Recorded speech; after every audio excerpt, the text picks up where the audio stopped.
Now, I'm very happy to welcome back one of the most renowned college football sports bettors that I know, in Mr. Brad Powers from bradpowersports.com. You can follow Brad on Twitter at Brad Powers7. Brad, how the heck you doing, my man? It is football season. Yeah, man, it flies by. I don't know, and we've been doing this several years now. You had me on a couple times, and I mean, it really flies by. The years go by, but excited for another upcoming season. I had a good one last year. Hoping to be better even this year.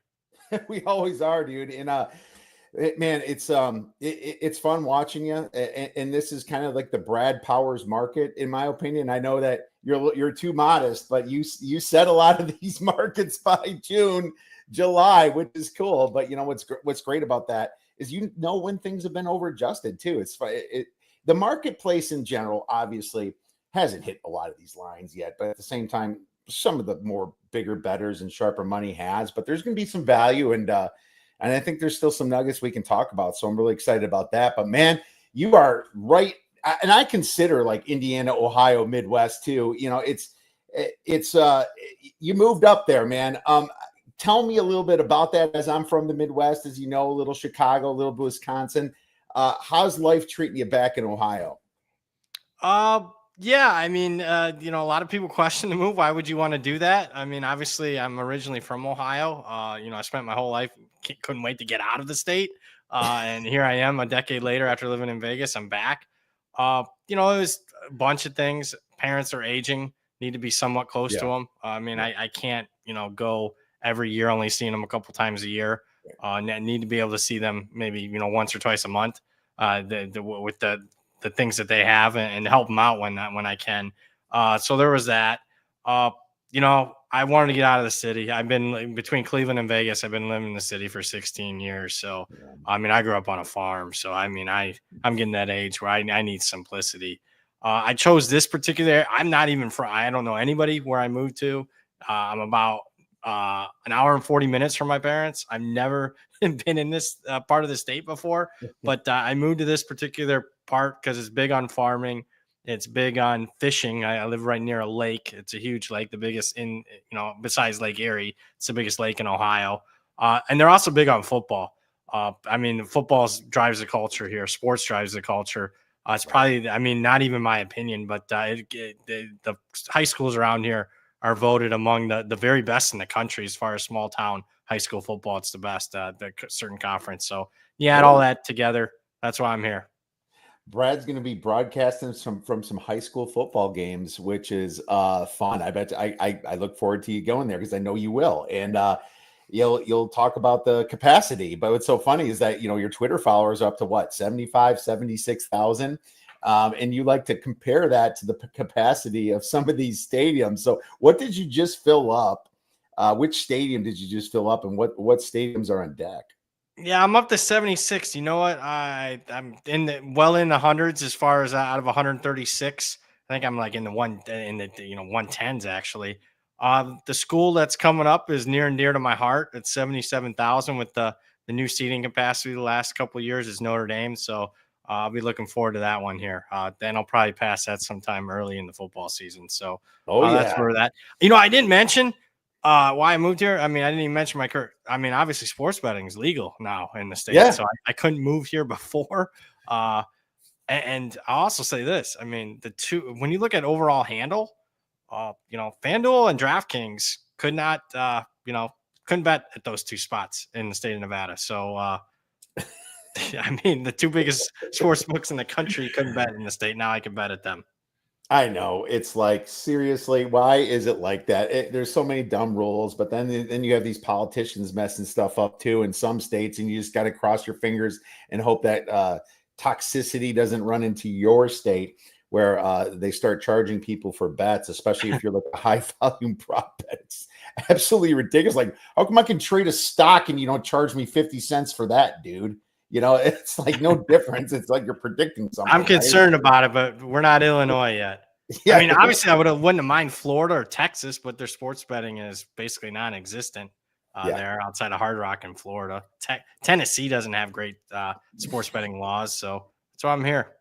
That's right. That's right. That's why you're there. And here in Arizona too, we have the same books, and it's a nice menu, and they come out pretty quick as well. It's good to use those books, and I'm actually glad one of our sponsors, Circa, is going to be. They're in other states now, and they're going to be keep moving. And big fans. I'm only of 2 hours from Kentucky too, so I'm 2 hours within 4 states, and I fully expect to be driving down to Kentucky many times this football season to bet at Circa. Love Circa.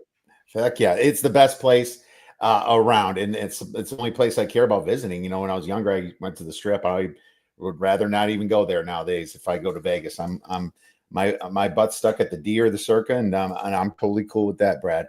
But hey, man, it is time to talk about some college football, and got to start with the rule changes.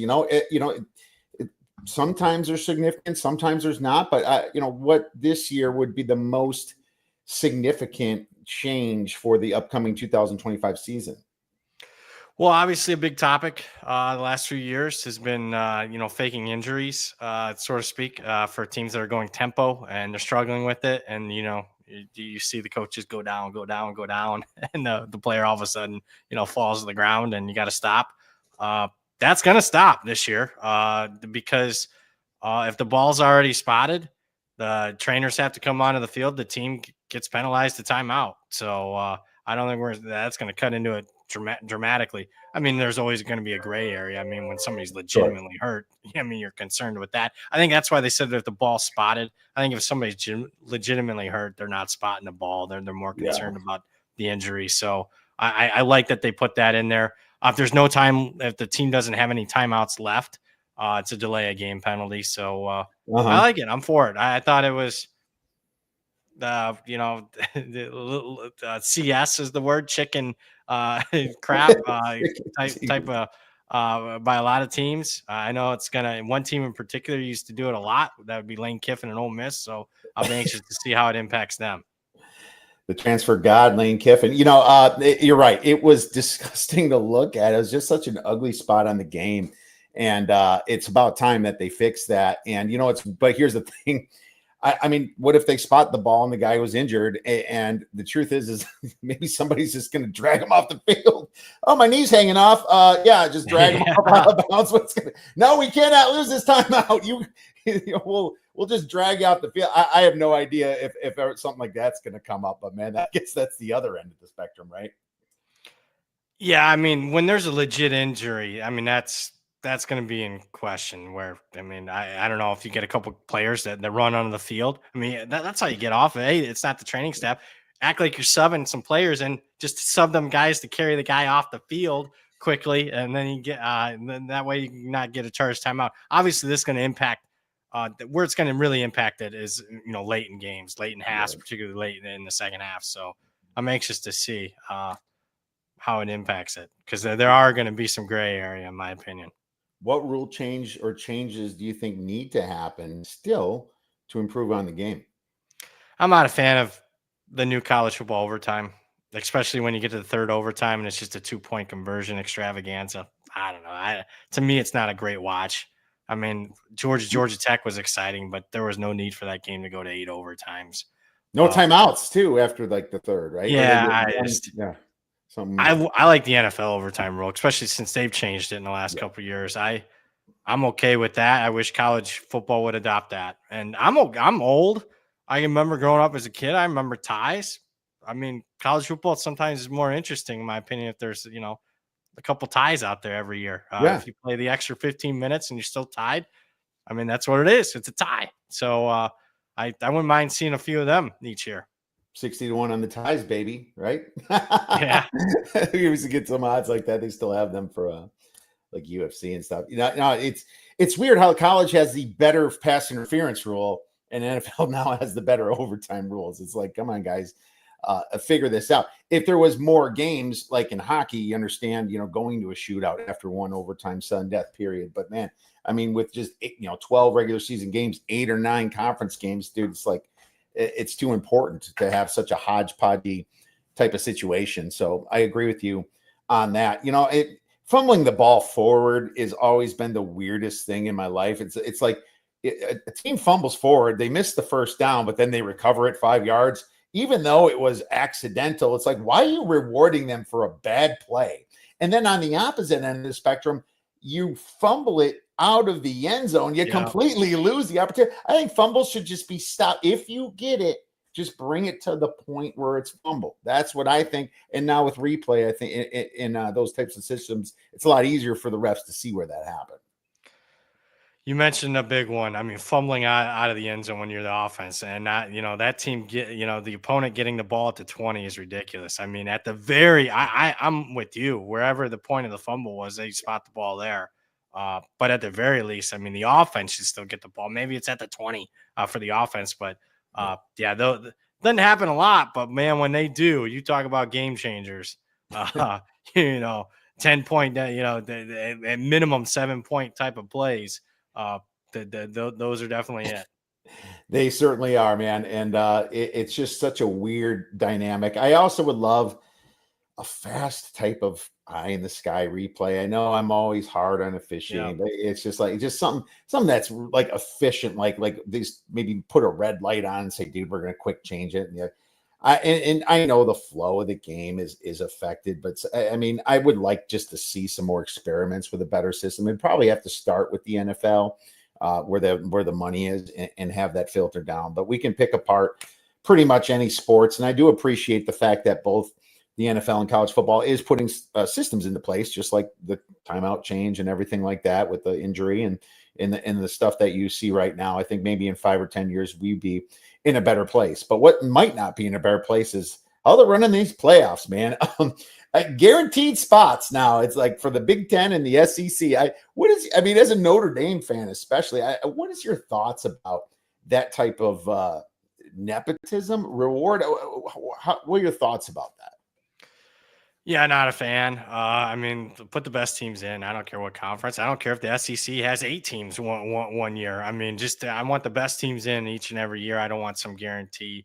But just that, to me, I don't like it. So if there's going to be a guarantee, and you're still going to play conference championship games, guarantee the 4 conference champs out of the Power 4 and the 1 G5. I'm okay with those 5 spots getting guaranteed.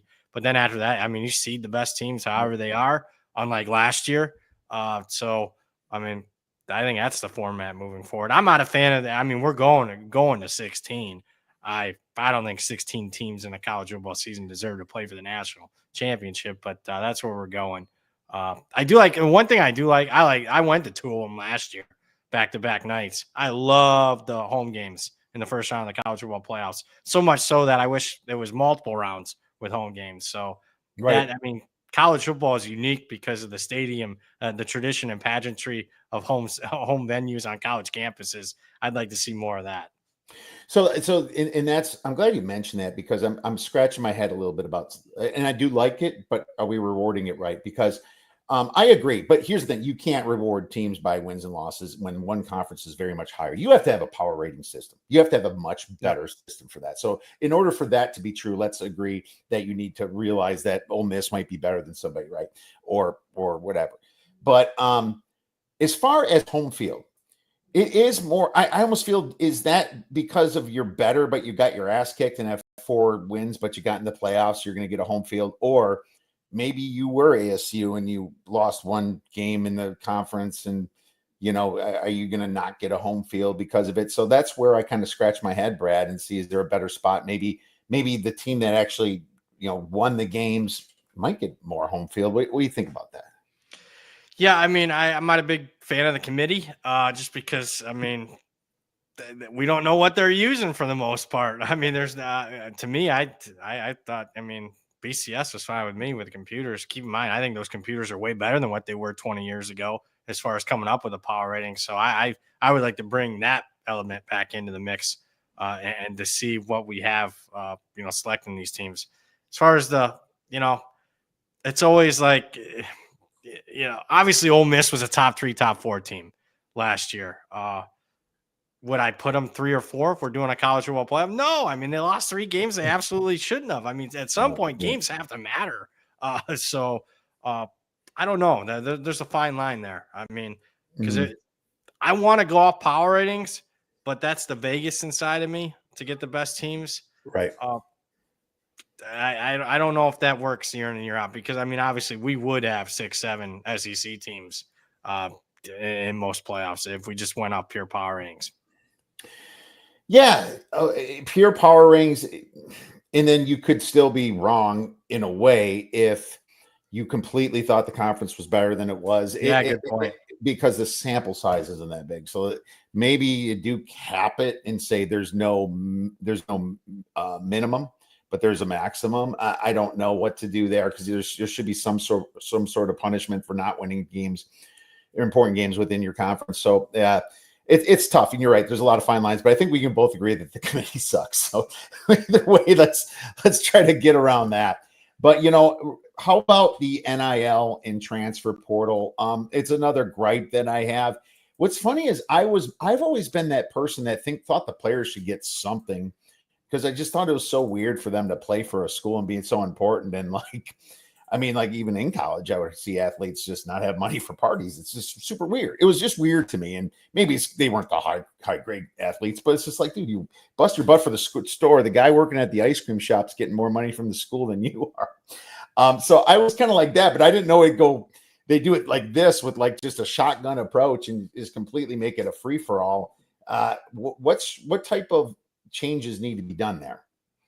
Oh, wow. Where do we begin? We can do a whole podcast on it. But I mean, I just think there needs to be more transparency with the NIL. I mean, there's still a lot of secrecy, to say the least. There's still the old school $100 handshakes, so to speak, with these NIL deals.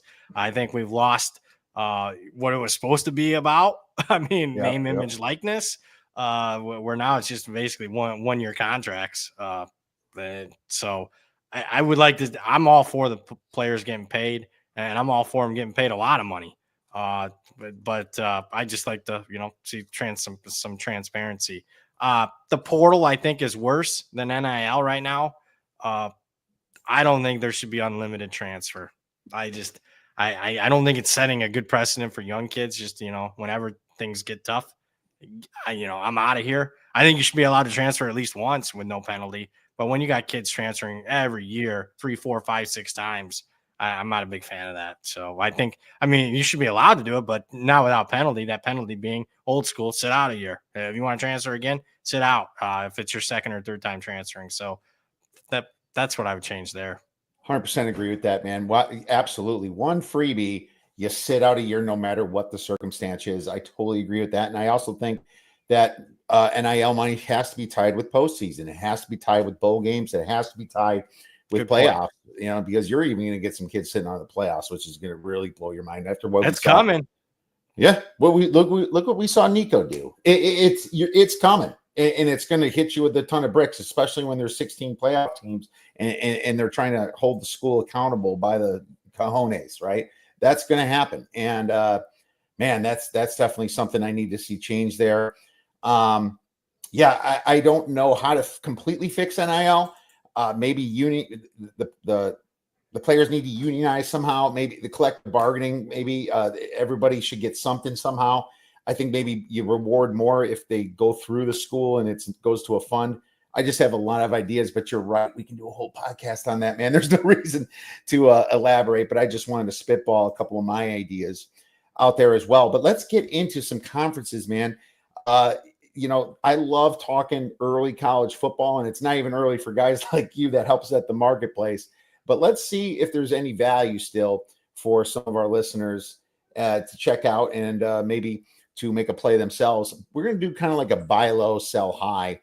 And anything you want to talk about within these conferences, man, you can talk about anything really, but we're probably looking at the current season win totals or future numbers to win these conferences, or even if you want to say, I don't like their win total, but from an ATS perspective, let's start with the American Athletic Conference.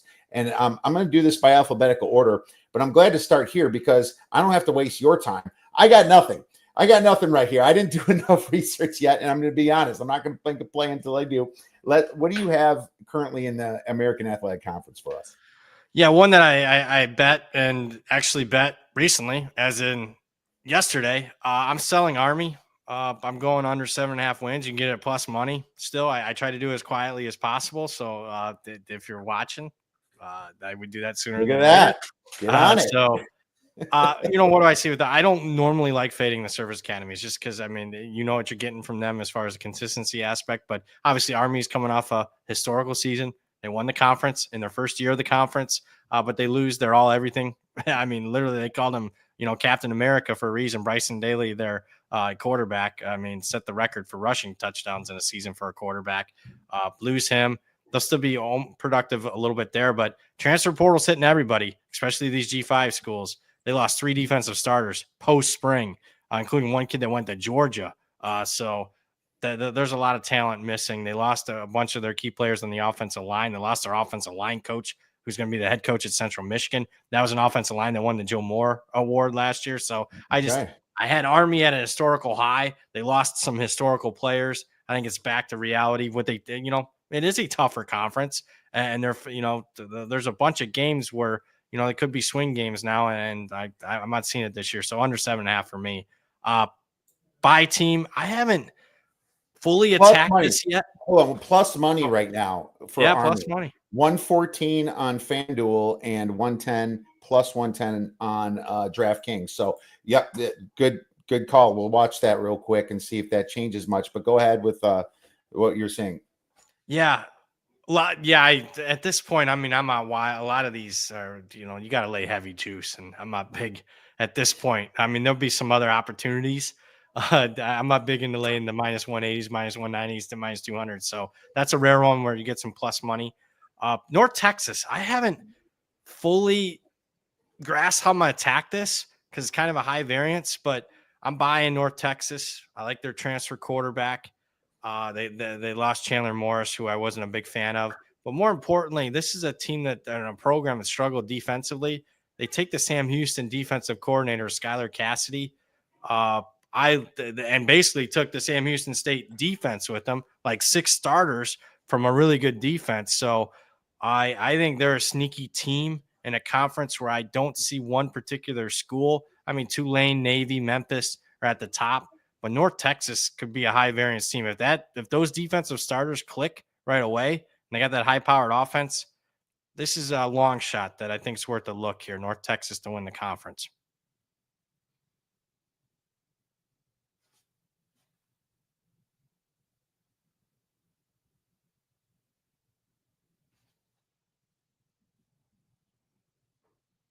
Are you muted? Yes, my kids just got home in the background. North Texas, they're way down there, 18-1 right now. So I find that really interesting. Thanks for reminding me about the mute. So I mean, 18-1 is not bad. I mean, they're down there, but it's not like to the point where it's like you think massive long shot. It sounds like there might be like some other thoughts on that as well. So long shot North Texas for some, maybe you can do pizza money if you want, but yep. No, I like it. And Connor Hibbett said UTSA to win the AAC. Tulane loses a lot as well, and the Roadrunners avoid Navy and Memphis in addition to hosting Army and Tulane. So that's interesting because I like that one too. I wasn't sure about their defense, and I know that Josh Nunn came on about a week or two ago and said that as well. But they're sitting there at 5-1, and they were 8-1 last week when we talked about it. So man, I love it when people do things by schedule because that's how we did Indiana making the playoffs last year by schedule. And if that's the case, you might be really on to something. You can literally bet both of those and hedge out of it once they play a Memphis or somebody in the championship game. So great call, Connor, and great stuff, Brad, on Army under and a long shot on North Texas. Let's move on to the American or the ACC, I should say. The ACC is next. And real quick before we get into it, why does everyone hate Cal so much, man? And I might have been listening to you, but I listen to a lot of college football shows as much as I can. What's wrong with Cal this year? A lot of things. I mean, when you're looking for value, I mean, you're looking for fundamental changes. They had one post spring, 22 players hit the portal. Last I count, post spring, several starters, including, I would argue, their 2 best players on offense at the running back, who went to Oklahoma. Jack Endry's the tight end, went to Texas. I mean, that's 2 very key cogs you lose post spring that you didn't really anticipate losing. There's a lot of dysfunction with the hierarchy with them. Ron Rivera is their new GM. It's a lot of schools. The GM answers to the head coach. in this instance, I think the GM, Ron Rivera, has more power than the head coach. So there's just a lot of dysfunction. The boosters, for some reason, like Rivera over Wilcox. I think Wilcox is a really good coach. Just that's what they're seeing, dysfunction. And also, I mean, Cal has no business being in the ACC. So a lot of cross country travel. That didn't bode well. You know, it was hit or miss in the ACC last year because obviously SMU had some travel and they went to the championship game. But it wasn't great for a lot of the at USC, UCLA, Washington, and the Big Ten. Their cross country travel didn't do well there. So there's also that. A lot of travel, a lot of portal, and Justin Wilcox might enter the hot seat if that's the case. GM Ron Rivera, he's like GMs come in and they like to make changes, and you wonder who's got the more power. I would assume Ron Rivera. It's the way the schools are supposed to be run. Now, maybe in the Belichick situation, we'll get to that in a minute. Maybe it's more him than Mike. I don't know, but it's an interesting dynamic to watch. It's like who's really in charge here. And I love Justin Wilcox too. He was our fantastic D coordinator in the Badgers during the TJ Watt days. So I've always been a fan of his. And if Fickle doesn't we'll get to the Big Ten. Buy low, sell high then in the ACC. It sounds like there's a popular team that you're liking. Yeah, I'm gonna be, Mr. Joe Q Public here, but I got a ton of tickets on Clemson. I'm buying them. I think they're head and shoulders the best team in the conference by like a touchdown, more than Miami. I'm buying this is a program that's obviously taken a step down the last 3-4 years since the Trevor Lawrence days, but they're right back to being, in my opinion, a national title contender. Bet them to win the conference. Bet them over 9.5 wins. Even at heavy juice, I still think that's a worthy bet. They're going to be favored in all 12 games. Bet them over their conference win total. So bet Cade Klubnik to win the Heisman. I love what they have at wide receiver. I loved what I saw down the stretch from Cade. His throwing ability. The defensive line is one of the best in the country. And they get some of their key games at home. So I love Clemson a ton. I'm buying them. And Connor Hibbert's flexing as well and is over 9.5 plus 130. You remember what I texted you a couple months ago? The team that I was looking at? I don't. Was it Clemson? Georgia Tech. Georgia Tech. Sorry, man. I like their chances. Did you see that schedule? I mean, and I'm sticking with it. And I think that, the lines have moved a little bit in my favor. But man, I know they had to go to Colorado. I mean, I hope they can win that game. I bet them in that game. I love them in that game. They were sitting at 1.5. I hesitated, and then 3.5 happened, and then Brad Powers happened. Should have texted me before you did that. But Gardner Webb, Clemson at home. Okay, maybe I'm just gonna say maybe. But after that, versus Temple, at Wake Forest, versus Virginia Tech, at Duke, versus Syracuse at home, at NC State, at Boston College, versus Pitt. And then you have Georgia at the end. But remember last year against Georgia, they, gave them a run for the money a little bit.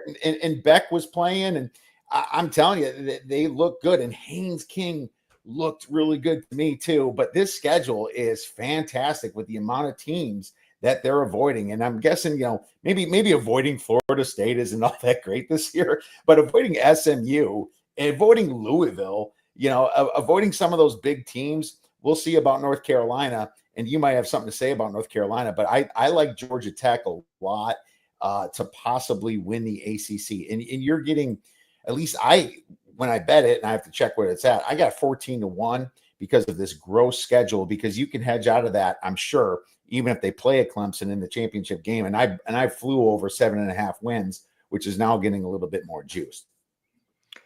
Yeah, they're going to probably be favored in at least 9 of those 12 games. I like the continuity, head coach, quarterback, running back. I like their coordinator. They got a new one on defense, but he's a rising star from Gideon's his name, from Texas. I love Buster Faulkner, their OC. I think we'll be getting a bigger job soon. But Brent Key always pulls off an upset or two in the big games. So, watch out Clemson early. Watch out Georgia at the end. Yeah, I'm not going to argue with you. I'm be a big Georgia Tech fan on that opening Friday night. So no disagreement here.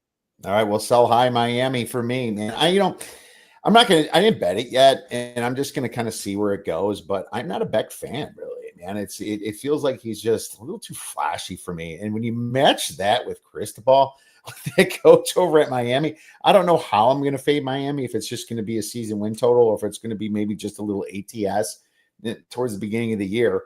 But Miami's kind of my sell team, mainly for the coaching region. And I'm sure they have a lot of studs coming in like they did last year. But a lot of those games you won with Ward were just like fluky. It's like they should have lost to Cal.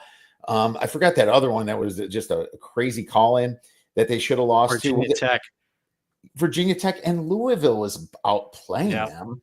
Dude, I'm not high on them. So that's where I'm at, man. Yeah, I mean, anytime you're selling Mario Cristobal, you're not going to get disagreement from me. Also, we got to keep an eye on Carson Beck. Serious injury that he suffered at the end of last year. Didn't really participate in spring. Sure. They're saying all the right things, but they're always going to say that. They're not going to come out and say, oh, no, he doesn't look good. So we got to keep an eye on that in fall camp. Man, that's a big-time week 1 game against Notre Dame. We're starting to get to that point. We're getting a little more liquidity in the market. A lot of books have week 1 lines up now across the board. I found it peculiar over the weekend. A couple of the books that are maybe willing to take a little bit bigger bet went from Notre Dame 2.5 to Notre Dame 3 minus 115. So somebody out there secretly took a position on Notre Dame over the weekend. Very secretly. Well, unfortunately, I missed that, but that's interesting. Betting Notre Dame is something that Brad Powers doesn't like to do. So maybe it was somebody else. But I wouldn't put it past me to bet him. I like what I'm hearing about Notre Dame. Miami, I don't know. All right, Miami. It's a sell high for me, and I think you had another sell high as well. Josh chiming in. Thanks for the nice talk about us having a great discussion. Thanks again, Josh. And what's your sell high team, Brad, for the ACC?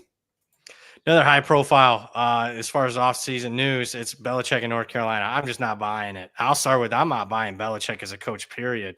We've seen now enough sample size with him without Tom Brady, and he's a losing coach. I'm not saying he's not a great defensive mind, but he is. But he's also over 70. He's never coached at the college level, or at least in the last 40 years. I'm not a big fan of the staff he put together. The roster to me isn't not exciting. I don't like the fact that you're going out and getting your starting quarterback post-spring.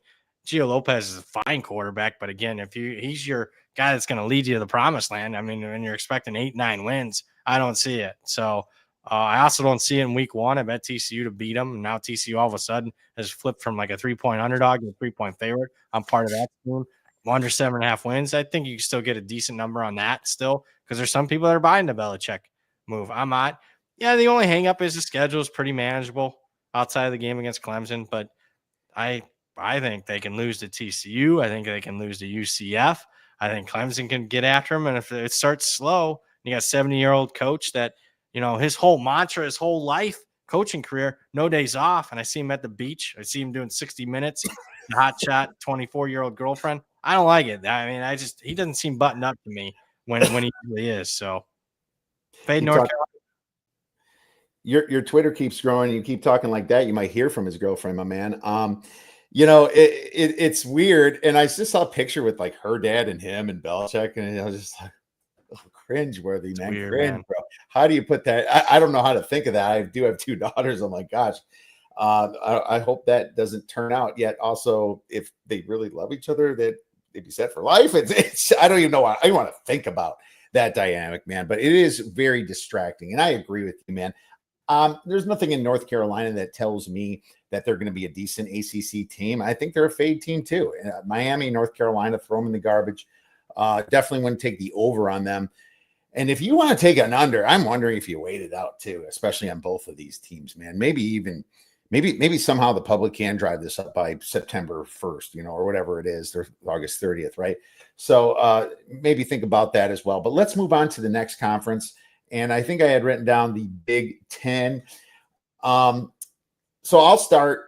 I'm selling high on Oregon, and I'm doing it from the perspective of I feel I don't know. It's hard to say overachieved because the team's been awesome, but I'm not buying Dante Moore. I'm not. He didn't have a good freshman year at UCLA, in my opinion, and maybe that's because the team sucked, and that's very possible. but they just have so much turnover the last few years. It feels like a different team. And I just feel like they just should have lost more games last year against Wisconsin. They should have lost. There's a couple spots that just showed a putrid run defense, man. It's like you guys got by just based on skill and some great play calling too. Don't get me wrong, but man, just to keep that going seems a little bit impossible to me in a Big Ten that you're still traveling a lot. It's still kind of a new atmosphere, a new environment for you.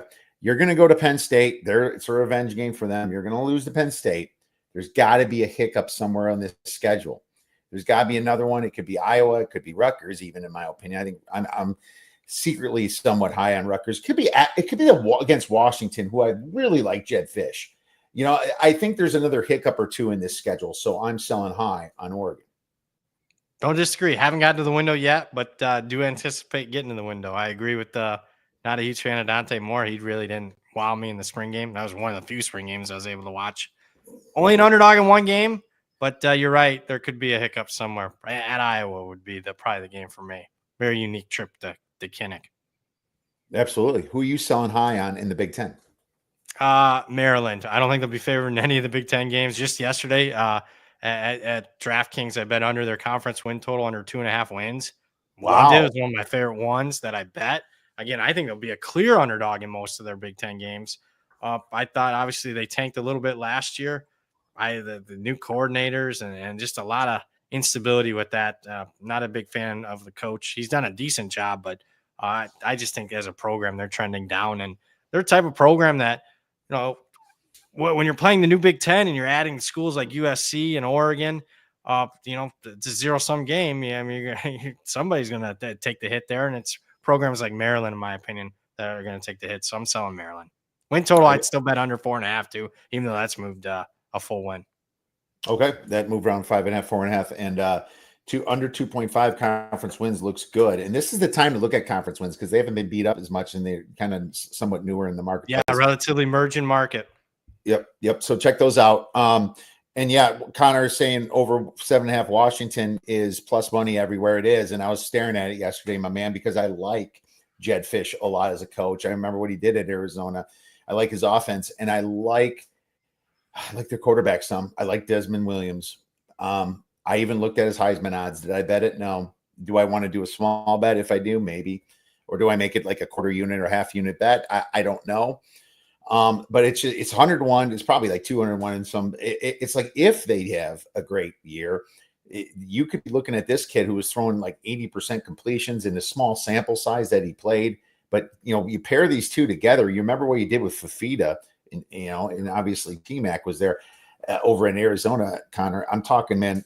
Maybe this moves away from us at 7.5. But I will say there is 3 tougher games that they do have to play, and I think it's I'll pull up my Big Ten stuff. I think it's against Ohio State, Oregon. Well, so Ohio State and Oregon are at home. Get one of them. Get one of them somehow. Probably against Oregon. At Michigan, is it that rough? I'm not a Sherrod Moore guy. I don't know if Michigan's going to be great. I know that their defense stepped up the last year, but dude, I mean, that's the heart of it. And the rest of the schedule is very manageable. There's not like I think a bunch of Iowas or like, that kind of trickery to it. So, man, I'm looking at it. I didn't bet it yet, but that would be my buy low. I'm staying on the West Coast, buying SC. Okay. Call me square. Lincoln. I know there's still some doubts on Lincoln Riley. I like the second year of D'Anton Lynn at defensive coordinator. They brought in a couple of kids from the SEC, a couple of 330-plus pounders at defensive tackle that should help them up the middle. This was a team that led their 12 regular season games, led in the fourth quarter of 11 of the 12, but still found a way to go 6-6. I think they'll have a little bit better close game luck this year. I don't see a lot of surefire. I mean, Notre Dame on the road be tough. Oregon will be tough, but I don't expect for them to go under 7.5 wins. They're going to have to lose these toss-ups against Illinois, against Michigan, against Nebraska. I don't see them losing all 3 of those games. So I bet over 7.5 wins on SC. Still holding value. Very fair. And you have such an offensive mind like Lincoln Riley. I wrote down on my preview, easy schedule, getting Michigan at home, and easy non-com minus the Notre Dame. So it looks like I kind of agree with you. Do I think they can win the Big Ten? Probably not. But yeah, I mean, they were ATS last year. They were cash and tickets 8-5 ATS. So funny enough, If you told people that, they would be like, "Huh, what?" Because they had such a disappointing year. But could have beaten Penn State close at the end against a lot of games. They just, I think people think about the Minnesota game, the Maryland game, the Washington game, but I mean, change one play in all three of them, and those are wins. And now, what are you thinking about SC? Right. And Connor wants to know what you think about Illinois. I almost think if it looks too good, yeah, what's wrong with it? So I bet over, but that was, anticipating market move. I mean, it's just because a team that won 10 games last year, you look at the schedule, you look at what they got returning production. I mean, it's just a classic team that is going to get bet in the market all summer. I anticipate I will have anti-Illinois positions by the end of the summer because they'll get too pricey. I know. Bielema has matured a lot. I've met him before. At a table in Vegas? No, I wasn't like his wife, but I did meet him at a bar when I was on a date that night, and things got a little weird. That's all I'm going to say. But he was, kind of went from that party guy to kind of being serious. I mean, I had no respect for him when he was at Wisconsin or at Arkansas, but he's gained some respect from me. And I think that everything just looks so dang good. It is going to be bet. And so that's why you went against, you went obviously for the over because you're going to have options soon. You might even get like a middle at plus money, when this keeps moving here. They're returning production second to none. I mean, fourth, they ranked 78% of their offense, 72% of their defense. Their transfer portal wasn't bad. Net ratings on three was 30. They had a positive net yards per play, but I thought, they also did get blown out at Oregon. So you wonder what was fact and what was fiction here. But he's had great defenses there, and this schedule says that if the big teams beat themselves up, they could sneak in, because their hardest game is Ohio State at home. And that's it. They're missing the other ones, but it just looks too good to bet, man. Yeah. Something wrong with it, right? And the biggest fade is probably the Wisconsin Badgers. I don't disagree with it, but it's such a hard fade because of their schedule. Playing Alabama and all the big, either October is completely brutal. Playing all the biggest teams in the Big Ten, but it's one of those. It's like everybody's fading Wisconsin, and don't think those kids aren't hearing it. Fickle's on the hot seat. I'd still bet under 10 at 5.5 if I had to, but I'm not. I didn't bet it. Is that one that you got on? I bet Wisconsin yesterday conference wins. I bet over 2.5 at DraftKings. Ooh. And he goes 2-7. He's going to get fired because Alabama's a loss. That'd be 4-8. So I didn't think the math added up there. I haven't touched the 5.5. I would actually lean under like you, but that one at 2.5 conference wins is saying, when the win total is 5.5 and the conference win total is 2.5, and they're playing on the road against Alabama, something's not adding up. Something's not adding up. We're getting a free game, which is worth 100+ cents. So I bet over. I love that bet. Over 2.5 conference wins. It might come down to at Minnesota for the Axe, and it's a revenge spot because they lost at home. These teams like to trade. Like, for some reason, one team loses at the Axe at home. It's been like this over the past 2 or 3 years. And I hated that game from them, though, last year. When bowl eligibility's on the line, they got beat at home like that. That was terrible. Dude, I did too. But that was one of the worst Wisconsin losses in recent memory, was it not? To show up and not even have any fight on your home field? Pathetic. Well, they have a new offensive coordinator now. Longo's gone, and they're going to try to get back to the run and open up some holes. We'll see what happens. Edwards, we'll see what kind of quarterback he is. I actually kind of liked him at Maryland a little bit. I thought he did some good things. He didn't have a team around him really, but yeah, that's interesting. And Penn State -4.5 versus Oregon's the whiteout, according to Connor. So yeah, I agree with that line move too. Let's move to the Big 12. So I'll let you start in the Big 12. Buy low or sell high? Let's start with some flair. I'm selling Colorado. Big shocker there. Brad Powers in the offseason selling Colorado. you lose two, very talented, players, two all-time talents. Shador, super productive the last couple of years, to say the least. I like Shador as a college quarterback. Man, I don't know how much it's going to translate to the NFL, but obviously then you lose a Heisman Trophy winner in Travis Hunter. I also don't, obviously it's the heavy transfer portal yet again. I don't see any build-up through the high school ranks for them. And I don't think you go, every year portal and expecting to hit a home run every year. I don't know how much Coach Prime's locked in this year. I mean, he's having some, word is some health problems. He's been away from the team. I thought they got it fortunate with last year's schedule. They played Utah, Oklahoma State. Okay, those are preseason to the top teams. They ended up being two of the most disappointing teams in the country. And they don't play Arizona State. They don't play Iowa State. They don't play BYU in the regular season. The three top teams in the Big 12, they won on a Hail Mary. And then obviously you got two of the top 10, talents in college football, arguably. So don't have that. Add it all up, under 6.5 wins. Would even play under 6. I think it could be a dumpster fire situation. And again, I already said I bet Georgia Tech. I think that'll be the start of it. You think about the distractions with all that, but also think about now he's got to help his kid make an NFL team, going from a first-round pick to now having to help him. Like, he's probably going to do some lobbying and do something, man. I mean, that's just another distraction is all I'm saying, is that whole chance of him getting cut now or being put on the practice squad, which it looks more probable than not. He's just going to be a practice squad guy for the first year. That's humbling, and the prime times are not used to being humbled. So that is a really interesting distraction there. I don't think I sold one high on this, but I took Baylor to win the Big 12 at plus 800.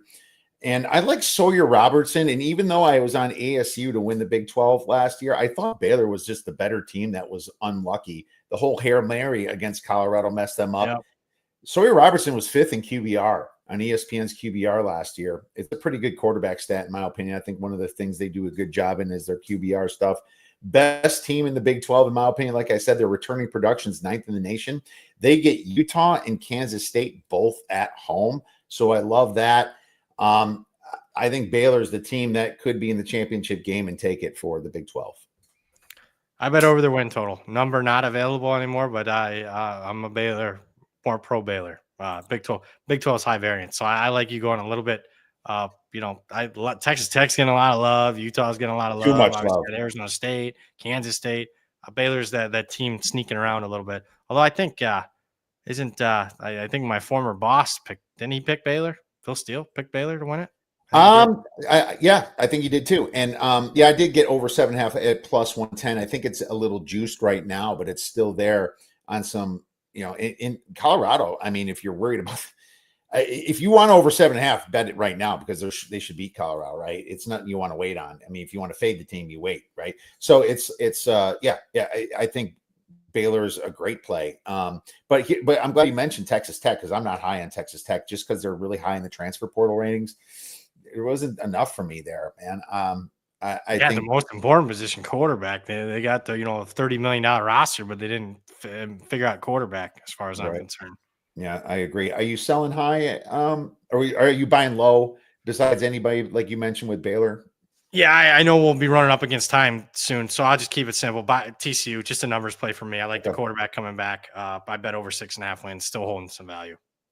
Good stuff. Conference USA, Liberty, Liberty, Liberty. Just like the commercial, I took over 8.5 and minus 130. It's at minus 160. I still like over 8.5. Yeah, I love their coach there, and Jamie Chadwell.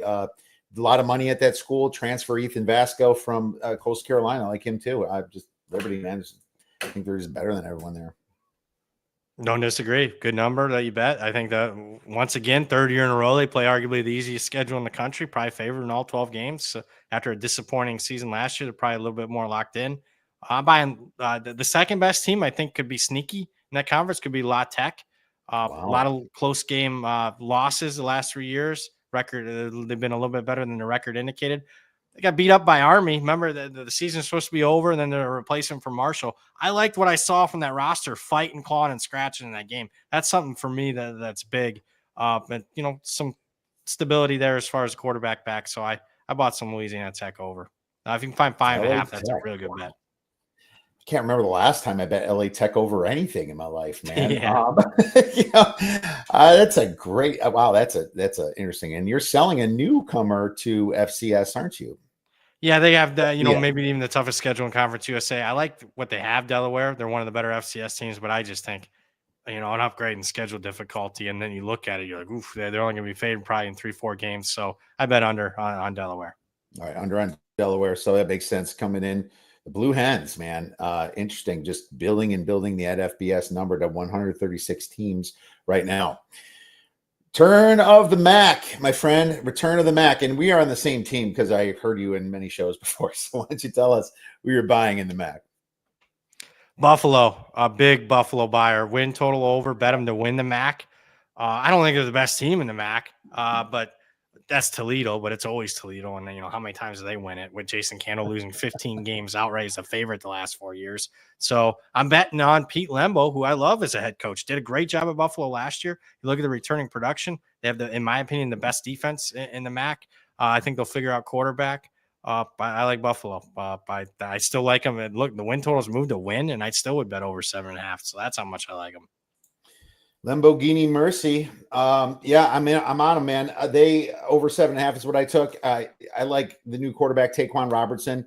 I think he's a good fit, and he just didn't have his chances at Kansas State. When he was at UConn, he was decent on a bad team, in my opinion. I agree. I'm all over Buffalo. Their defense was fantastic, and they just kept kind of getting better and better, and they just returned a ton of defense. And I think that's what you need in the MAC. Everyone's got offenses at time to time, and it's just a situation where I think Buffalo and that great coach there is going to turn the page here. I didn't fade anyone in the MAC. I know you Bowling Green guy like yourself loves to talk about Jason Candle, but any fades for you in the MAC? It is Bowling Green. I love Eddie George. Love the hire that they were able to pull off, but obviously the timing wasn't ideal. It was late February when you had to make a coaching change. I wasn't going to love BG even when Scott Loeffler stayed there. I thought the win total came way too high at 6.5. Even if it moves a win or a half win under for me, and a lot of it's schedule. Look at that schedule. I mean, after the first game against Lafayette, they'll be an underdog in their next 5 games, and I don't see a win in those next 5 games. So 1-5. Depth shy team. I don't like Drew Pine at quarterback. I'm not buying BG in year 1 under Eddie George. Long term, I'm buying it. Short term, selling. Neil Bardison says, I can see Buffalo tripping up the Gophers for the first game. And that is a great segue to my beer bet here. 100-1 to make the playoffs. Look, it's probably Boise, and I bet Boise. I'll get to that. But dude, that is if they trip up the Gophers, Neil, maybe that they are that team that goes undefeated and like college football conference says, well, sorry, Boise, you lost to Notre Dame. Sorry, Liberty, I don't know, 100-1. There's a couple out there that I like here, like for small bets that, could surprise some people, man. So Neil, I know what you're talking about, man. I'm hoping they trip up those stinking Gophers and make a big stand, because that's just going to be fun, and I'm all over it as well. So, man, Buffalo, I'm on, and I have 100% agreement. How about the Mountain West, Brad? And I just said it. I took Boise 2-1 to win. I have minus 125 to win the conference, and I took them 2-1 to make the playoffs. Dude, they're favored by like multiple points every game, and it's just, I know you like another team. But maybe you still would pick Boise to make the playoffs. It's just my whole Ashton Genty thing. I thought he was a great player, but I thought that it was just a great player in a terrible conference and terrible defenses. And you still have their top guys returning really for Boise State. And they're the kind of team that does get good recruiting way out there on the West Coast. And man, Maddox Madison was fine last year, man. Good receivers there. Chris Marshall, Austin Bolt, Latrell Caples. I think that it's their conference. Don't disagree. Bet them to win the conference. Bet them to make the playoffs. So I've made those 2 bets. I think they're more than a touchdown better than everybody else in that conference, maybe even double digits better. So kudos for that one. I am a buyer of Boise State. Only underdog will be at Notre Dame. They could lose that one, go 11-1. And when you're betting, I've said this on another show, when it comes to the committee, Boise State's a proven commodity. They're not going to get you embarrassed on the national stage, more likely than not, unlike a Liberty from a couple years ago. So I think, the committee will be forgiving if they lose that losses against Notre Dame. So I'm with you there. Buying Air Force, liked what I saw. Didn't like what I saw at the start of last season. Liked how they finished the season with 4 straight wins. I think that's more the team we see this year than the start. And I know what I'm getting with Service Academies for the most part. They're going to be a better team this year. So and it's exactly how it's been, man. And we've been doing this for years. It's like the year they're bad, you get on next year, and the year they're good, they sell everybody, and then you fade them. Right? That's just the way military academies, service academies are. And it's a great find there. And I think they're going to be a good ATS team. And they're going to slow some teams down like they always do. So that's probably your second team, I would assume, in the Mountain West, like Connor's asking, Brad. What still about? might be UNLV, but I mean, there's so much roster turnover. Yeah. I don't have a high confidence level in that power rating. I don't either. And Mountain West, you're selling a team, another team out of Colorado, aren't you? Yeah, it's selling Colorado State. Just a numbers play for me. But I'm not a big fan of the coach. Not a big fan of the quarterback. Fowler, even though they're both back, there's continuity there. I think I'm anti that continuity. I don't like Fowler Nicolosi. He's a turnover machine. So that was another team that I don't. I don't say they're gradually getting, I guess, better. But are they really? I mean, Miami kicked the crap out of them in a bowl game. I just don't see it. All right, the SEC, where losing means more. So I know people know I'm a Big Ten guy. I just like ripping on them a little bit. In my opinion, if you added up all the power ratings, they're still up there, the top one. But I will say that I can make an argument for 8 teams. I can make an argument even kind of for Florida a little bit, with Lagway there. I did my SEC stuff. I did some research, and I mean, don't get me wrong. I still have Alabama, Georgia, and Texas above everyone. I do, but I still can make an argument. It's like they're priced high. So I don't have a lot of buy low. I guess I took Vandy's over 5.5 again, just because I crushed on it last year, and Pavia's a stud and likes to fight with people, and they have the schedule to do it, man. Vandy's got a schedule to get to 6. So I did Vandy. But I'm selling Arkansas under 5.5 because Pittman's toast and the team's not recruiting well enough. Their schedule is brutal, facing Notre Dame and at Memphis. So I just gave you quickly my 2, I guess, buy, which is Vandy and Arkansas under 5.5. Buying the Crimson Tide. I got a lot of portfolio. Over win total, win the conference. Week 1, I still love them. I think that number is going to close 14 against Florida State. So I like Alabama. I just think people threw them in the trash a little too early. Let's give Kalen DeBoer 1 year adjusting. He gets his right-hand man back, who was supposed to be there to begin with, and Ryan Grubbs at OC. They'll figure out quarterback. So I'm buying Bama. Selling South Carolina. A lot of people love South Carolina, Lenore Sellers and all that. I'm selling because I thought that what made that team good last year was their defense, and lost 5 guys to the NFL, all in the top 4 rounds. This isn't Alabama or Georgia or Ohio State. A program like South Carolina is not used to losing 5 guys on one side of the football getting drafted highly. So I'm selling South Carolina. Also, look at that schedule. I mean, they're going to be an underdog in at minimum 5 games.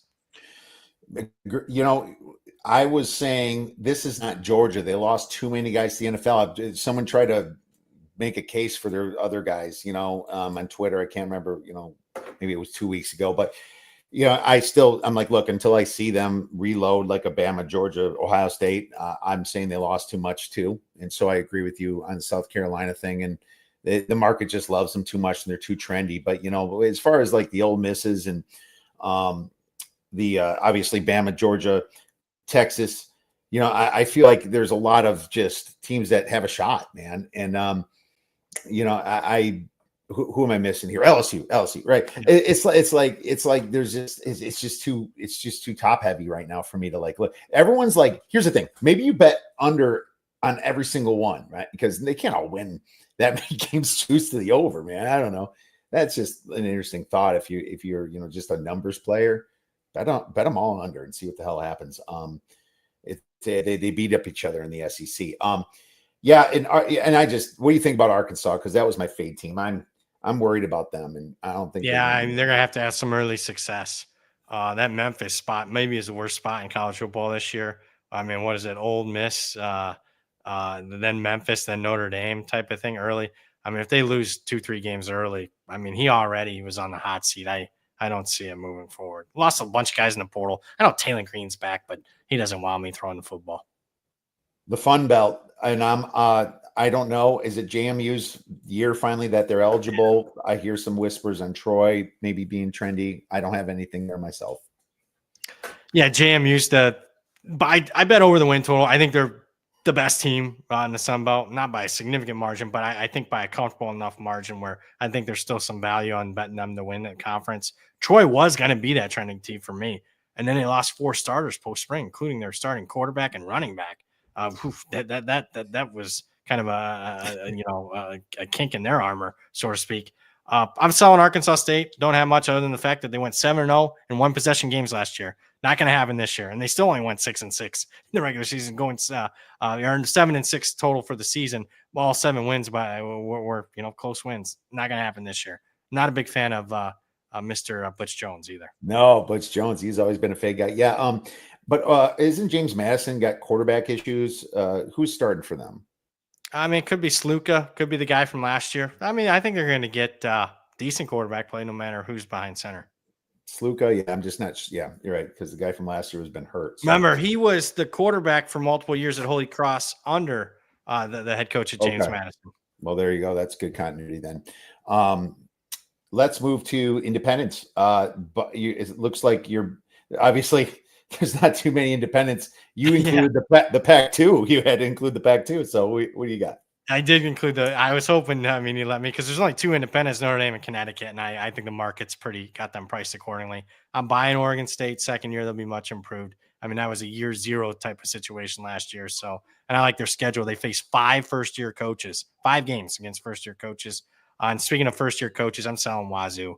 I know they bring in a bunch of South Dakota State guys, but not enough in my opinion. And they got a tricky schedule where they're playing a bunch of teams that I'm high on. So I'm fading Wazoo and just gave out Wazoo. So I think that's still holding some value. All right. Selling Wazoo, buying Oregon State. What's some of your favorite week 1 or games of the year bets? Yeah, mention one. I still think Alabama against Florida State's holding value. I mean, Florida State's much improved, but I mean, I still think they're a mediocre team facing a legit national title contender. And I think that's cheap there. A sneaky one, Arizona, I like over Hawaii. I like the spot, sneaky spot. I think Hawaii's going all in to win week 0 against Stanford.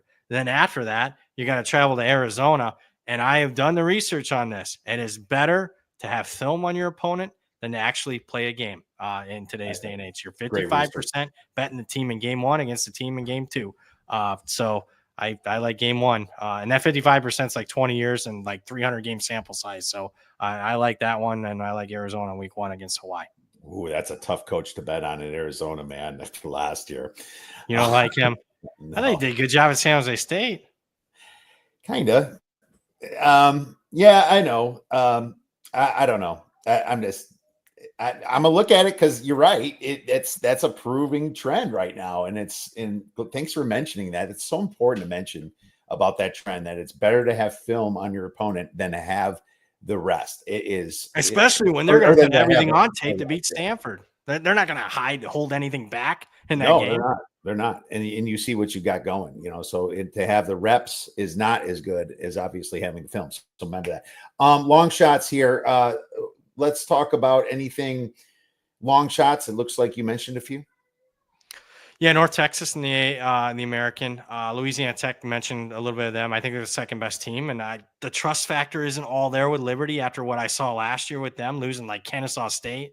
So I did bet Utah in the Big 12, but that's kind of gotten priced out at this point. Heisman, I bet. Speaking of Utah, I bet Dampier, the quarterback. But again, that's gotten popular. I know you'll ask me about Heisman. I went to the 2 favorites, Arch and Cade. I'd be actually surprised if it's not them too. Arch is going to just get so much media, and Cade, if they beat the Buckeyes, he's going to be like 2-1 after week 1. I know. You can almost bet that and just hold on to it. Yeah, I know. It's they're favored though. No, wait, the Buckeyes are favored, aren't they? Yeah, by 3. Yeah, Buckeyes are favored. I don't know. I'm not a big fan. I think both teams are kind of. I'm not a fan of any of those teams at the top in college football this year. I think it's wide open as it's been in 15 plus years. Very true. And that's, I'm not, like I said, the Washington quarterback is kind of what I was on. when it comes to possible Heisman, just Desmond Williams, just for fun. Maybe he's going to be riding good for a while, and you can sell your ticket. I've learned that doing it, splitting your ticket in half and betting it twice, so you can sell it during the season. I did that with one of my Indiana 200-1 bets. Just got out right before the Ohio State game is when I got out of one of them. Dude, they were not big though, man. They were small bets, and I wish they're obviously, if I can go back in time, but it was still, still well in the thousands, so I was very happy about that. But it was a fun time to have last year, and that's what you're always looking for. But if you look at these numbers now, Brad, they're terrible to make the playoffs. I mean, they figured it out. They had no idea what they were doing when they were putting those numbers up last year. Now They're it's not. like, And I would argue that I think you might be best served to look for buy low spots, possibly during the season. If they keep the market up during the season, let's bet on Alabama to make the playoff after they lose to Georgia in September on the road. So and that's when you jump in. Absolutely, 100%. Look what the rest of their schedule has going, and look, maybe if, like, let's just say a team you weren't thinking about, like a Michigan or something, and Ohio State hurts their quarterback, but you're not thinking about Michigan so much. But the fact that their rest of their schedule might be good because they play them in a bad spot, that's another way to look at it too. So who wins the Natty before we go? I don't know. I'm being honest. Again, there's as much parity. I mean, my top 4 teams are all within a point of one another. The top 4 being, big surprise: Texas, Ohio State, Penn State, and Georgia. So I'm going to go outside those top 4. If you're going to make a bet, I made this bet. I bet Notre Dame. I like the schedule. If they beat Miami, that's their toughest game. You don't like Miami, you just said. If they beat them in the opener, I mean, they're going to be more than a touchdown favorite in every one of their games. I think this year's team's better.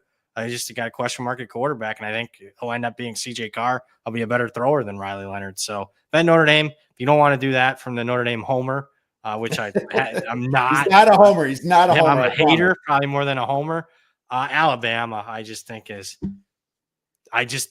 we're doing a draft and drafting the top, okay, here's the top 100 players in college football. I think Alabama might have the most top 100 players, and they're not being priced like that. Kalen DeBoer, I always liked him. I wonder if he was over his skis in the SEC, but I still believe in Kalen DeBoer too. So, I'm willing to give him this year. Now, if they can't have Vanderbilt games. Yeah, right. That cannot. You get 1 year of that, and then after that, I don't want to ever see that again. Brad, it's been awesome. Where can our listeners and viewers get your wonderful information for this college football season? Follow me on Twitter and X, or whatever you kids are calling it these days, Brad Powers 7, or you can head over to the website, bradpowersports.com.